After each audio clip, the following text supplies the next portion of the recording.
Gracias, buenos días, gracias Roberto, muchísimas gracias al doctor Pantoja y a toda la mesa directiva por esta gran oportunidad de estar aquí y de luego reiterar mi felicitación a nuestro buen amigo presidente por este espléndido evento. Beto, muchas felicidades, debes de quedarte, lo haces bien. Y ayer al doctor Lazo, que también es el nuevo vicepresidente del colegio, pues también mis felicitaciones. Yo no sé por qué, pero siempre la cirugía malabsortiva se queda al final y las complicaciones todavía más al final. Pero vamos a tratar de decirles un poco acerca de las tan temidas cirugías de derivación biliopancreática en México y de sus posibles complicaciones. Desde luego, sin entrar en una clasecita de universidad, evidentemente tenemos que saber que si estamos haciendo una cirugía de mucha confección y de mucho desempeño técnico, de mucho trabajo de resección y de desviaciones, pues podemos tener complicaciones de orden técnico que van desde sangrados, dehiscencias, fugas, lesiones pancreáticas, etcétera, etcétera. Posteriormente podemos tener las complicaciones propias del tipo de paciente con el que estamos operando y ahí se aparecen complicaciones como la radiomiólisis, la tromboembolia pulmonar y desde luego la sepsis, pero también podemos tener complicaciones que tienen que ver con lo que nosotros finalmente hicimos y cambiamos en el mecanismo de la absorción de los nutrientes en ese paciente y que quizás sean las complicaciones en el futuro, después de una cirugía de esta naturaleza, más temidas, como son las deficiencias proteicas, las deficiencias vitamínicas y algunos otros nutrientes. En términos generales,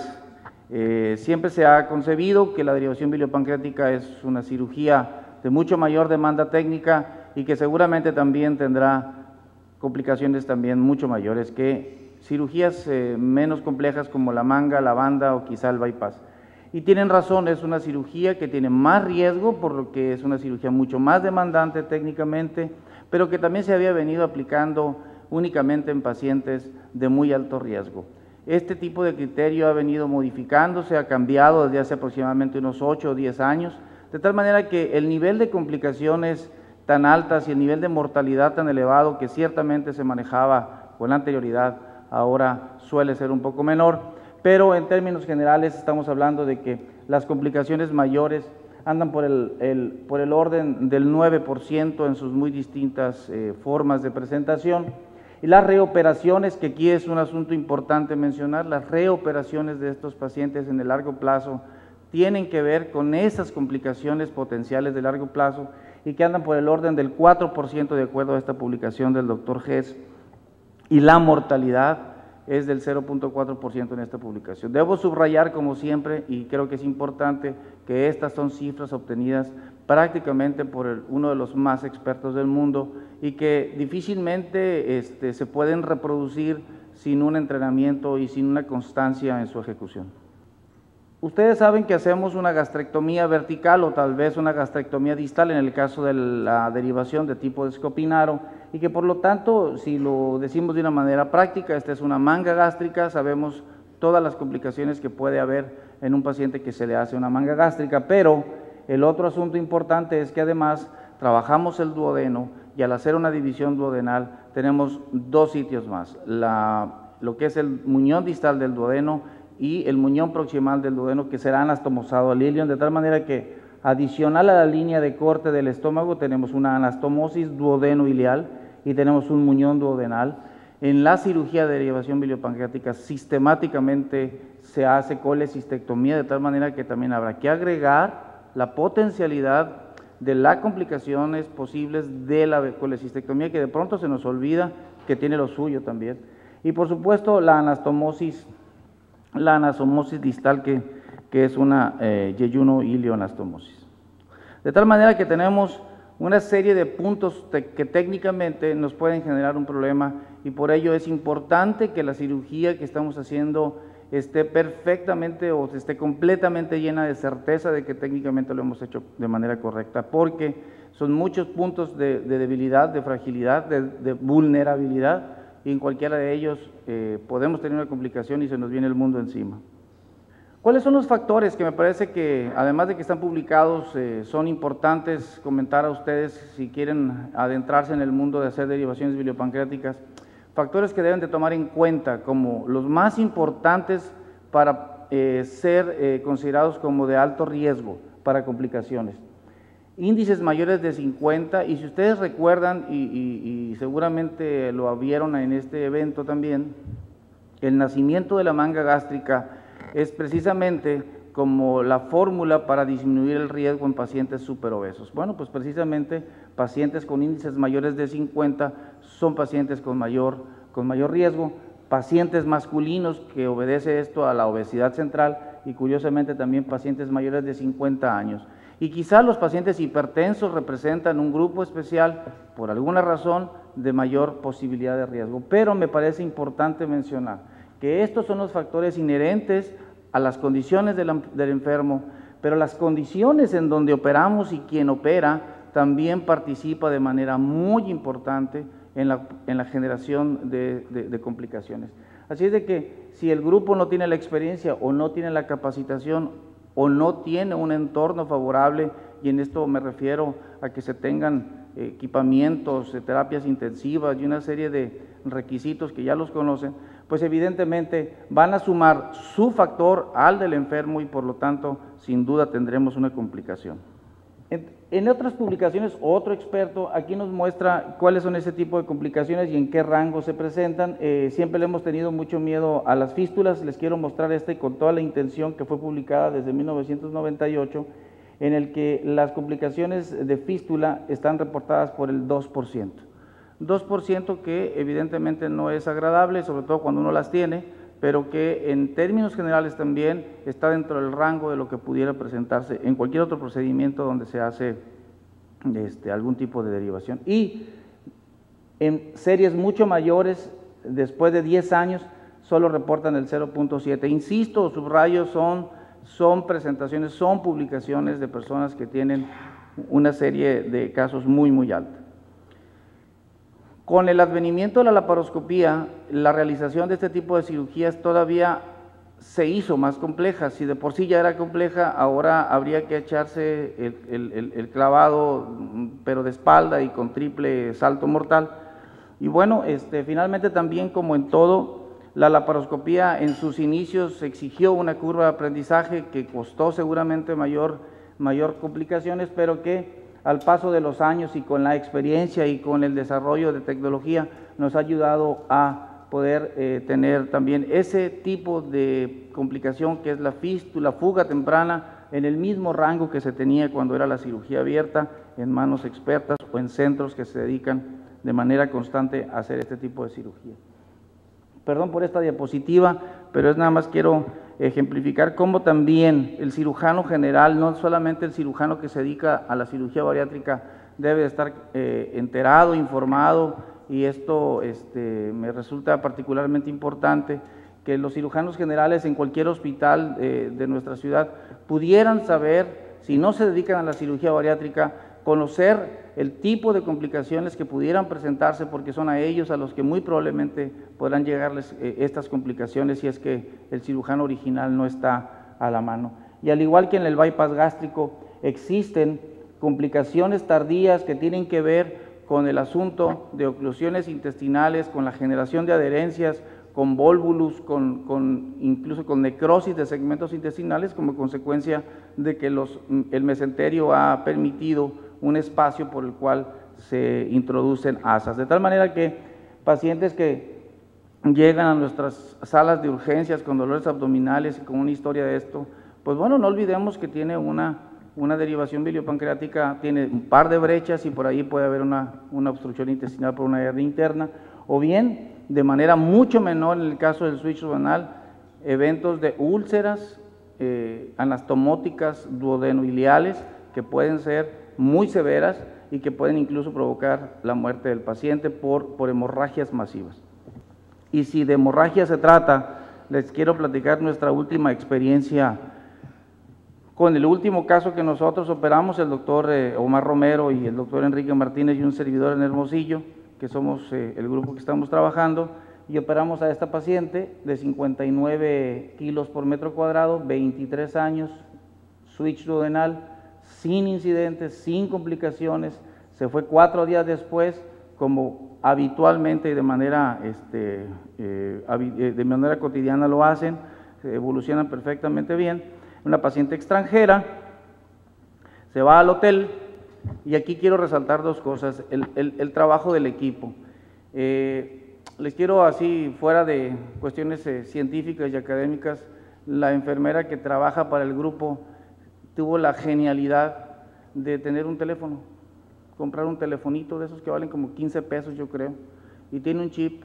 y se los da al paciente y al familiar, o al familiar. Y le dice, y usted necesita algo, usted nada más píquele el botón verde y habla directamente con ella. Y creo que vale la pena resaltar esto porque gracias a ese botón verde, esta paciente pudo ser reintervenida 9 días después, porque ese día en la mañana se levantó, anduvo caminando, regresó a la habitación del hotel, se sentó en el sanitario a evacuar, hizo un esfuerzo y sintió un gran dolor abdominal, se levanta queriendo buscar ayuda y se desmaya, tiene una lipotimia con un gran dolor, y entonces su pareja lo primero que hace es apretar el botón verde, nos comunican a nosotros todo esto, el doctor Romero estaba cerca, fue al hotel, la paciente estaba en choque con relajamiento de esfínteres, la llevamos al hospital con una TA de 60-20, 120 de frecuencia cardíaca, de por sí era güera, estaba transparente, y yo también, la piel fría, tuvo pérdida momentánea del conocimiento y la reoperamos de inmediato. Encontramos 3 litros de sangre dentro del abdomen y todo se debió a un sangrado de la arteria gastroduodenal. Posiblemente, esa es mi hipótesis, un pseudoaneurisma de la arteria gastroduodenal que pasa justamente por detrás de la zona donde nosotros hacemos la disección circunferencial del duodeno. Posiblemente fue un trauma transoperatorio que nosotros mismos provocamos y que evidentemente con el paso de los días fue debilitando la pared de esa arteria y en un esfuerzo como así parece ser, pues tuvimos este sangrado y bueno, afortunadamente la paciente salió bien, pero no acaba el asunto con 4 días de hospital. Bien, esta es una experiencia para que vean que sí ocurren las complicaciones y sí nos ocurren a cualquiera. El otro gran tema es qué pasa en el largo plazo con los nutrientes. Esto tiene mucho que ver con el asunto de la longitud de las asas que ha venido modificándose con el paso de los años. También hemos venido aprendiendo que quizá aquellas primeras longitudes tan cortas que se hacían no son tan efectivas, son muy efectivas para perder peso, pero también son muy propensas a generar desnutrición. Y posteriormente también hemos modificado esta longitud de asas con la intención de disminuir este riesgo y mejorar desde luego la absorción de estos nutrientes y el control de las personas. En términos generales debemos recordar que estamos desviando, tal y como lo presentó ayer Miguel, estamos desviando el paso de los alimentos de zonas de alta absorción, fundamentalmente todo lo que es los primeros 2, 3 o 4 metros del intestino delgado, de tal manera que tenemos una importante pérdida de la absorción del cloro, del hierro, del calcio, de todas las vitaminas A, D, E y K, y por supuesto de folatos y de vitamina B12. ¿Cómo funcionan las derivaciones biliopancreáticas? ¿Cuál es el sustrato mayormente importante? Desde luego, pues es la mala absorción, y lo vemos en esta gráfica en el que se mide la cantidad de energía o de calorías que ingiere un paciente en promedio al día, que aquí en este caso son 3070, y vemos que solamente a través de ciertas mediciones es capaz de absorber el 57%. Y si lo vemos en la grasa que se consume, de 130 gramos que en promedio estará consumiendo, solo 32 gramos estarán absorbiéndose, de tal manera que es una operación altamente malabsortiva para grasa y parcialmente malabsortiva para proteína. Esto nos ha llevado a que los pacientes puedan tener una tasa de deficiencia proteica importante en el largo plazo, dependiendo del tipo de cirugía que se haga y dependiendo también de la longitud de las asas con que se hagan este tipo de cirugías, y ha venido bajando desde el 18% en procedimientos de asas comunes muy cortas hasta del 0% en pacientes con asas comunes menos cortas y con suplementos regulares. Que este es otro problema. Los pacientes, nosotros podemos modificar la longitud de asas, pero los pacientes pudieran no ser suficientemente,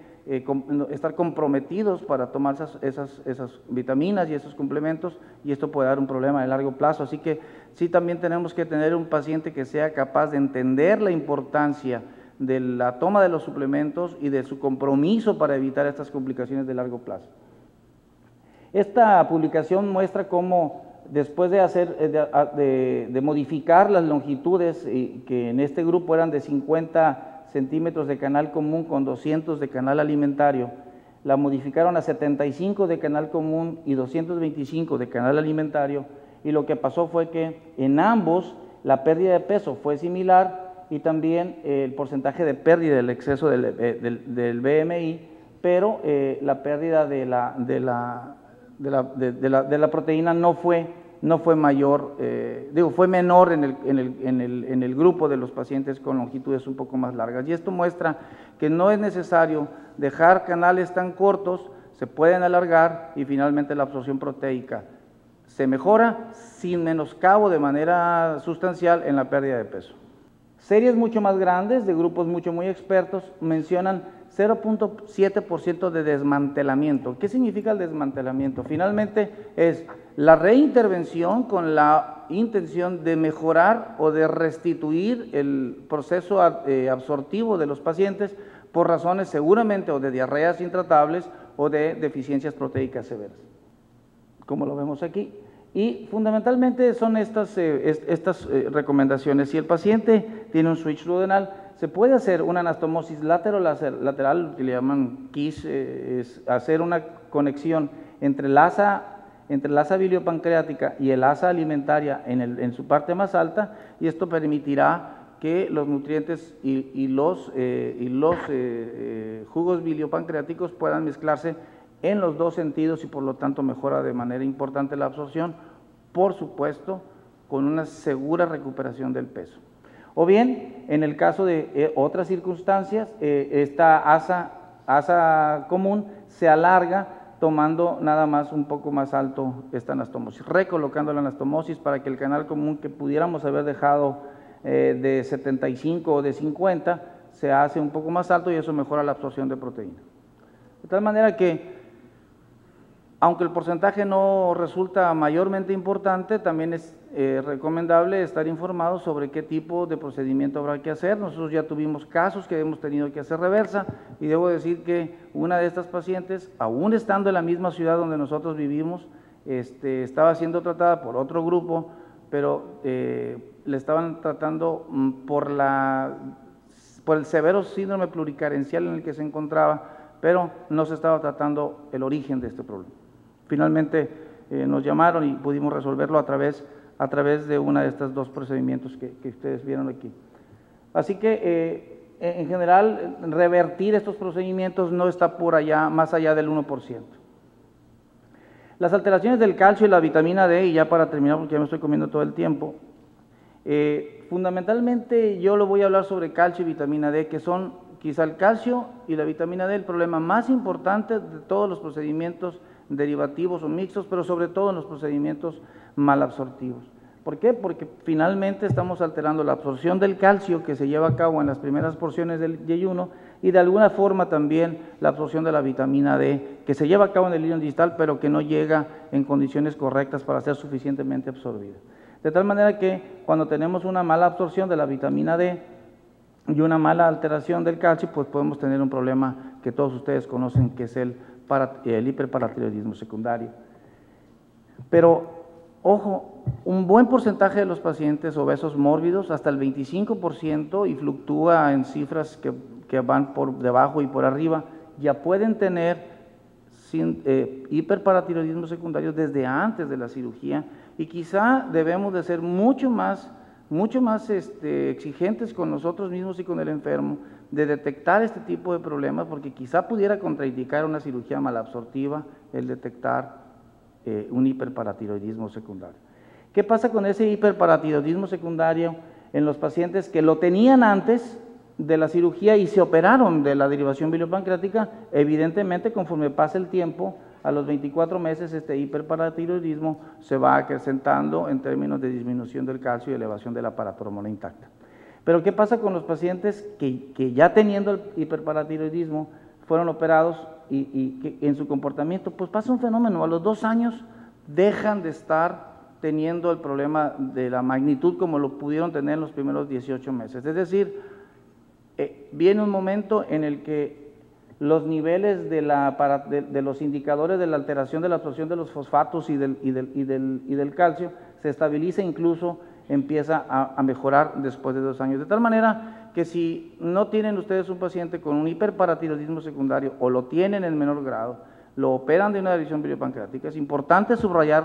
la toma de suplementos, insistir en las altas dosis de vitamina D y de calcio y esperar seguramente que en un par de años deba de mejorar este problema y hacerle desde luego una densitometría ósea por lo menos una vez al año. Hay dosis de rescate de diferentes tipos de medicamentos para disminuir la resorción ósea del calcio de estos pacientes.